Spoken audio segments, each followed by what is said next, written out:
Comment avoir le meilleur portefeuille crypto pour maximiser ses gains au prochain bull run? On va voir ça ensemble dans cette vidéo. Là, le Bitcoin a redépassé les 70 000. Le marché semble être sur une bonne lancée pour nous offrir de belles performances. Donc, une mise au point sur la constitution de son portefeuille s'impose. Alors là, on va parler français. On va se dire les termes. Je vais te révéler 3 secrets à connaître pour avoir le meilleur portefeuille. Je vais aussi te partager 3 écosystèmes à fort potentiel, 3 narratifs à fort potentiel et un nouveau méconnu qui est en train de tout exploser. Enfin, je vais te partager 3 exemples de portefeuilles à voler, à copier-coller si tu ne sais pas par où commencer. Et si tu veux rejoindre le canal Telegram privé où on va recommencer les lives, c'est très simple.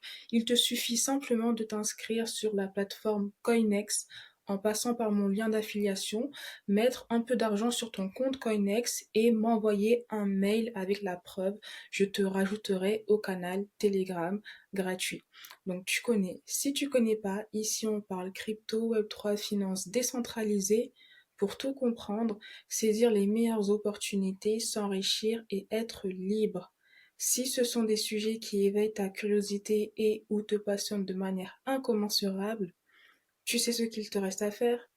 Maintenant, mettons en mode Zeppo, boisson sur le tech, et c'est parti frérot, on commence. Mais avant de commencer, j'allais oublier. On va tirer au sort ensemble les 2 grands gagnants du NFT de la collection 1000 Merci que j'ai créé pour remercier toutes les personnes qui donnent de la force en partageant des commentaires sous les vidéos. Donc les noms s'affichent et sachez aussi qu'en gagnant cet NFT, vous pouvez avoir l'accès au canal Telegram. Donc n'hésitez pas à me contacter pour que je vous envoie les liens. Et si jamais tu es débutant, je t'invite à t'inscrire à la newsletter où je te partage des tutoriels et des informations exclusives pour maximiser tes gains pendant le bull run et même commencer à gagner tes premières cryptos en partant de zéro.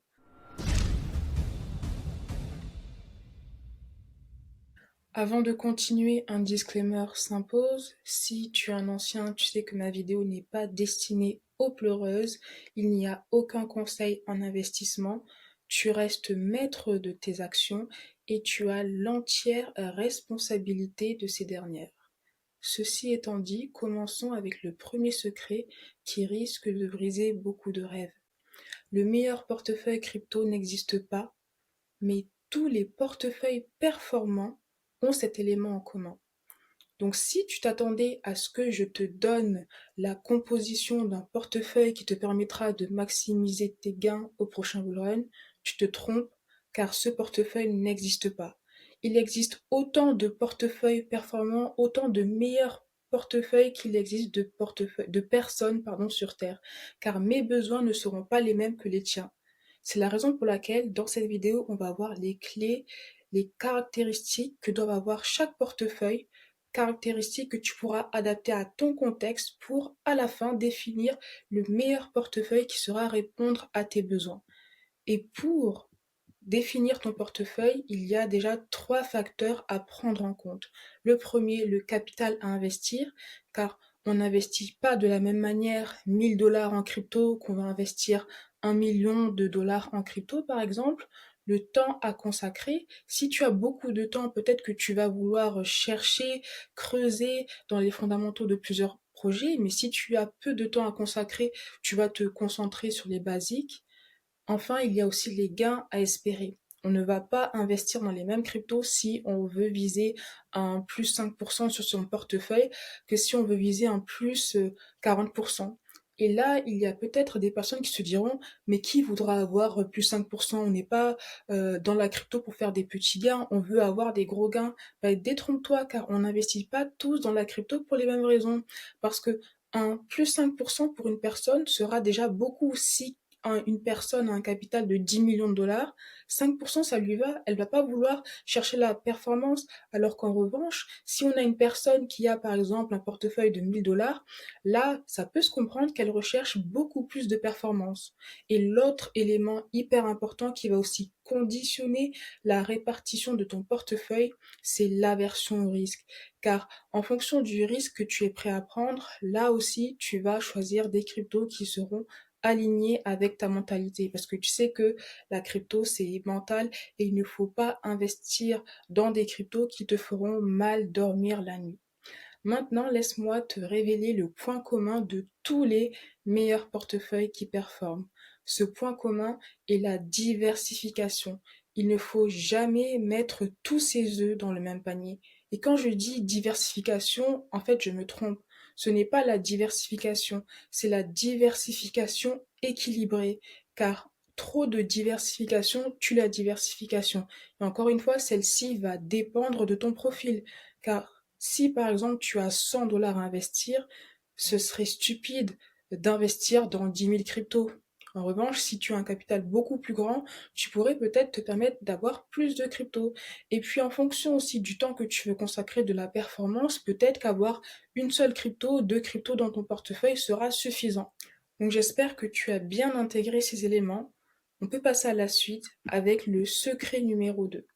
Pour gagner gros, il faut oser. Gain explosif, risque assumé. Jusqu'où es-tu prêt à aller? Alors ça rejoint un point que j'évoquais juste avant, l'aversion au risque et le gain que tu souhaites avoir de tes investissements crypto. Alors, sans trop de blabla, on va parler d'exemples très concrets. Donc regarde, là je t'ai fait un graphique, on va le faire ensemble. D'un côté, on a les gains, donc ici c'est 1, 0, ici c'est fois 1000. De l'autre côté, on a la market cap, parce que là aussi on va déconstruire un préjugé pour déterminer la potentielle performance que tu pourras avoir en investissant dans un crypto actif. Il ne faut pas voir le prix de la crypto, mais il faut voir sa capitalisation de marché. Quels sont les cryptos qui ont la plus grande probabilité de faire un fois 1000? Donc, si on prend une toute petite crypto, pour faire un fois 1000, ce sera très simple parce que si la crypto, elle a 1000 dollars de market cap, pour faire un fois 1000, il faut faire 1000 dollars fois 1000. En revanche, si on prend le Bitcoin qui a, par exemple, plus de 1000 milliards de market cap, faire un fois 1000 sur le Bitcoin, c'est pratiquement impossible. Donc, si on devait tracer une courbe des gains qu'on pourrait avoir en fonction de la capitalisation de marché, la courbe ressemblerait à ça. Plus on investit dans une crypto qui a une faible capitalisation de marché, plus le gain qu'on pourra espérer avoir sera faible. Donc là, je vais rajouter quelque chose d'autre. Alors, par exemple, ici, on va mettre, là, ça pourrait être un même coin, d'accord? Ou alors, on va mettre crypto pépite, qui a une faible capitalisation de marché. Là, tu peux espérer 1 fois 1000. Et ici, on va mettre le Bitcoin. Le Bitcoin, peut-être qu'au pire, tu auras un plus 30%, fois 2, peut-être, à voir. Mais ce n'est pas la crypto qui va te faire avoir des grosses performances au prochain cycle, dans tous les cas. Et si on reprend les différents profils qu'on a vus juste avant, encore une fois, une personne qui a 1 million de dollars à investir, elle n'a pas besoin de faire des fois 1000 parce que si elle a 1 million de dollars à investir en crypto, j'imagine qu'elle a d'autres investissements, que ce soit dans l'immobilier ou ailleurs. Là, elle est juste dans une optique de diversification. En revanche, une personne qui a, comme je le disais précédemment, 100 dollars à investir, le Bitcoin, elle va se dire, ouais, mais moi, avec 100 dollars, si le Bitcoin fait un plus 20%, j'aurai 120 dollars, je vais aller nulle part. Donc cette personne, elle va peut-être vouloir investir dans les crypto-pépites. Maintenant, l'autre chose très importante qu'il faut savoir, je t'ai fait des captures d'écran. Donc là, on a la liste des cryptos qui sont classés par capitalisation de marché. Pourquoi? Car c'est l'élément le plus important pour déterminer des potentiels gains qu'on pourrait avoir. Et j'insiste sur le caractère potentiel car personne ne peut prédire l'avenir. Quand bien même une crypto-pépite peut faire 1 fois 1000, il n'est pas garanti qu'elle le fera. Maintenant, si on prend la liste des cryptos par capitalisation de marché, on a les grosses market cap comme le Bitcoin, l'Ether, le BNB. Et si on descend, alors là j'ai pris les deux extrêmes pour te partager un exemple très concret. On voit que le KWS a une market cap de, on va dire, 4000. Ça veut dire que si tu investis dans cette crypto, pour faire un fois 100, il faudrait que sa market cap soit à 400 000. Et tu peux dire, mais 400 000, c'est rien. Mais en fait, ce potentiel fois 100 vient avec des risques. Déjà, quand tu vois qu'une crypto a une market cap de 4000, ça veut dire que si toi tu viens et tu postes 4000, les gens qui étaient avant, ils ont directement fait un fois 2. Et donc tu comprends aussi que plus tu vas vouloir investir dans des cryptos qui ont des faibles capitalisations de marché, plus la somme que tu voudras mettre dedans sera inférieure. Mais l'autre chose dont il faut se méfier, c'est le risque. Car plus tu vas vouloir miser gros, plus tu prends le risque de perdre beaucoup. Et là, on va faire un autre graphique ensemble. Là, on a les pertes que tu pourras avoir. Donc là, tu n'as pas de pertes, mais plus tu montes, plus les pertes sont élevées. Là, on va dire que c'est un divisé par 1000. Et là, on a toujours pareil, la market cap qu'une crypto pourrait avoir. Donc là, ce serait où se situe le Bitcoin. Donc, une crypto pépite serait ici. Elle a une faible capitalisation de marché, mais elle pourra aussi te faire perdre l'intégralité de ta somme, tandis que le Bitcoin sera ici. Le Bitcoin a une capitalisation de marché qui est élevée, mais le risque de perte est beaucoup plus faible. Donc on pourrait tracer le même graphique qu'on a tracé tout à l'heure. Tu vois, avec le Bitcoin qui est ici, je vais écrire BTC, et la crypto pépite qui est ici. Voilà. C'est la raison pour laquelle, en fonction de ton profil d'investisseur et de ton aversion au risque, une crypto-pépite ne sera pas forcément un bon investissement. Si tu es quelqu'un qui est stressé, qui, quand tu investis dans une crypto risquée, tu n'arrives pas à dormir, il ne faut pas te mettre dans des états pareils. Il ne faut pas mettre ta santé mentale en danger pour un investissement. Donc, l'élément le plus important avant même de définir les cryptos qui vont constituer ton portefeuille, c'est de définir quelle est ton aversion au risque. Si celle-ci est élevée, reste dans la sécurité. Si tu es prêt à prendre du risque, vas-y et fonce. Et encore une fois, il n'y a pas de bon portefeuille parce qu'il y a une personne qui peut se dire, alors moi, j'ai mes investissements à côté, pardon, là, j'ai 500 dollars, c'est simple, j'investis tout dans les mêmes coins parce que je veux sortir un fois 100 ou rien du tout. Il y a des gens qui ont aussi cette philosophie tout ou rien, la lambeau ou zéro. Ça peut se comprendre. Et quand tu vas voir le portefeuille de cette personne, tu auras que des mêmes coins, des crypto-pépites avec une faible capitalisation de marché. Même si ce ne sera pas un portefeuille pour certains, pour cette personne, ça va lui convenir parce qu'elle sait qu'elle est prête à perdre ses 500 dollars. Mais si elle prend du risque, c'est pas pour gagner plus 10%, plus 50%, elle veut le x100. Donc, elle a beaucoup de chances de ne pas y arriver, mais elle mise sur les 1%. Donc, encore une fois, à toi de voir ce que tu es prêt à prendre en termes de risque. Maintenant, passons au secret numéro 3. La hype paye souvent mieux que la logique, mais prépare-toi à sortir avant la fête. Donc là, on est uniquement ici pour parler performance. Et force est de constater que les narratifs qui connaissent les meilleures performances ne sont pas forcément ceux qui ont les meilleurs fondamentaux. Donc sur Artemis, on a l'évolution des performances des différents narratifs et au 30 octobre 2024, on voit que le narratif qui surperforme est le narratif du même coin.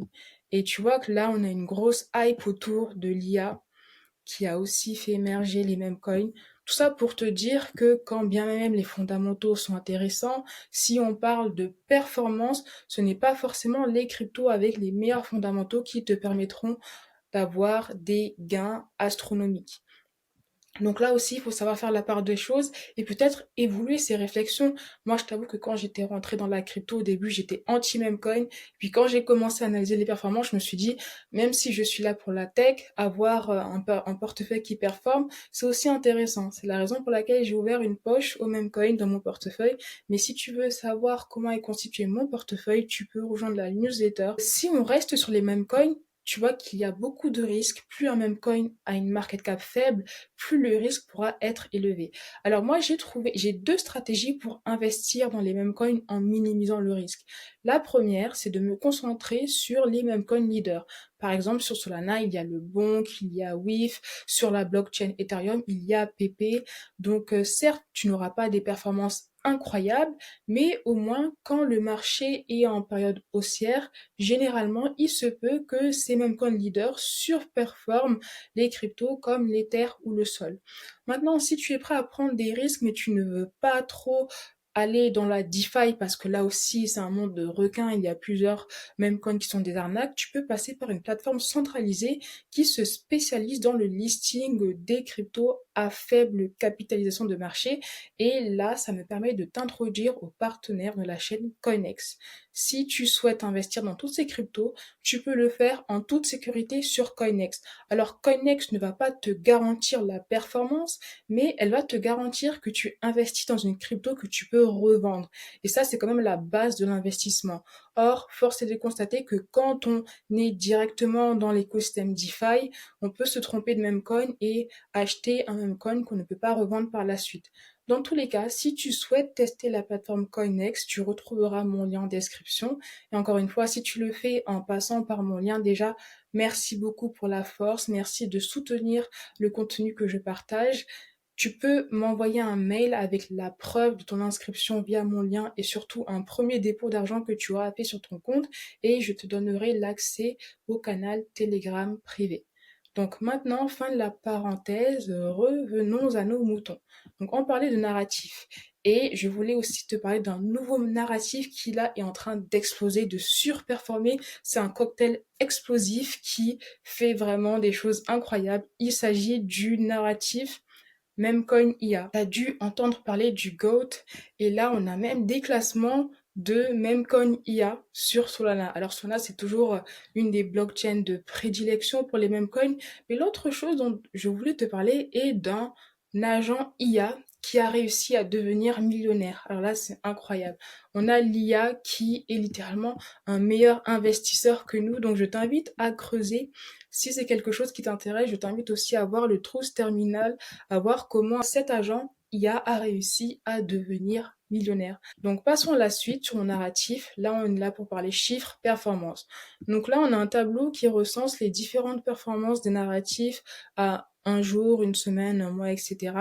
Et là, encore une fois, force est de constater que le narratif qui connaît les meilleures performances, c'est le narratif des mêmes coins. Mais là où, par exemple, on voit que le narratif des mêmes coins a des performances assez élevées, quand ça baisse, là aussi, il baisse beaucoup plus que les cryptos assez établis comme le Bitcoin et l'Ether. Alors là, le ROI nous a fait quand même quelque chose d'assez exceptionnel sur un an. Mais voilà, là tu as plusieurs narratifs. À toi de voir quels sont selon toi les narratifs prometteurs pour constituer ton portefeuille en fonction. Et je voulais te partager d'autres données que j'aime bien voir pour aussi déterminer du choix des cryptos dans lesquels j'investis. C'est les données qui concernent les écosystèmes, parce que là aussi on a parlé de narratif, mais tu peux aussi diversifier tes investissements par écosystème. Et moi, ce que j'aime bien voir, c'est là où l'argent se trouve. Il faut suivre l'argent. Quelles sont les blockchains qui attirent des capitaux? Quelles sont les blockchains qui voient plusieurs capitaux sortir de leur écosystème?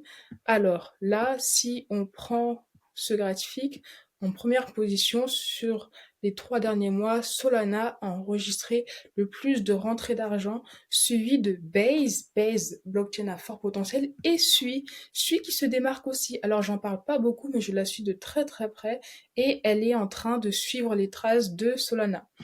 Et par contre, là, si on prend les blockchains qui perdent le plus d'argent, entre guillemets, on a Arbitrum qui arrive en dernière position. Alors, c'est intéressant de voir comment les choses évoluent. Il y a une époque, j'étais très, très bullish sur Arbitrum, mais là, on voit qu'Arbitrum se fait détrôner par Base en tant que L2 sur Ethereum, et tu as même Sui qui prend plus de valeur qu'Arbitrum si on parle de TVL. Je t'invite à regarder les données sur Defilama. Donc là, on a un autre graphique qui est intéressant à avoir sur toutes les blockchains, mais là, en l'occurrence, on parle de Base. C'est l'évolution du nombre d'utilisateurs actifs. Et qu'est-ce qu'on voit en ce qui concerne Base? Au Q3 2024, il y a eu un pic de nouveaux utilisateurs. Ça montre l'engouement croissant qu'il y a autour. Donc quand tu vois ça, tu peux dire, OK, cette blockchain, elle connaît un engouement croissant. OK, donc peut-être que je veux me concentrer sur cet écosystème. Maintenant, sur cet écosystème, quels sont les mêmes coins qui m'intéressent? Ou si je regarde les narratifs dans lesquels je vais investir, quels sont les cryptos qui sont dans le narratif que je souhaite dans lequel je souhaite investir qui serait intéressante. Tu vois, tu peux recouper plusieurs choses dans le but de créer le meilleur portefeuille. Donc, Maintenant qu'on a vu ces 3 secrets, je vais te partager 3 exemples de portefeuilles dont tu pourrais t'inspirer. Alors ne les copie-colle pas parce qu'encore une fois, chaque portefeuille doit être unique et adapté à ses besoins, mais là, tu auras des bases pour savoir sur quoi partir pour constituer ton portefeuille. Donc comme la vidéo est trop longue, je te partage ces portefeuilles dans cet article accessible 100% gratuitement. Donc si tu veux le faire, on se retrouve de l'autre côté. Merci beaucoup pour ton temps. Partage-moi tes retours en commentaire et je te dis à très très vite pour une nouvelle vidéo.